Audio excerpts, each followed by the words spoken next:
দিদিভাই কেমন লাগছে এত দিন পর এসে এরকম একটা পিয়ারা মাখা, তার সাথে মানে কদবেল মাখা আবার আচার, কেমন লাগছে? ফিলিংটা কেমন হচ্ছে বলো? জাস্ট ওয়াও, মানে বলে বোঝানো যাবে না যে দেশের জিনিস যে কি স্বাদ।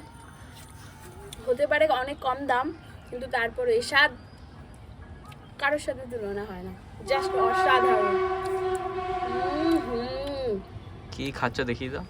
এটা আচার মাখা, পাঁচমিশালি আচার মাখা, হাতে আছে কদবেল মাখা, আর এখানে কাসুন্দি দিয়ে পুরো পেয়ারাটা মাখা। আর এটা? Just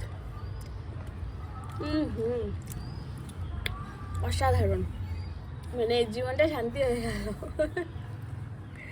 বাই করে দাও। বাই বাই সবাইকে। যদি আমার ভিডিওটা ভালো লাগে সবাই লাইক, কমেন্ট আর সাবস্ক্রাইব করতে ভুলো না, নতুন নতুন ভিডিও দেখার জন্য। তোমাদের সবার জন্য এটা।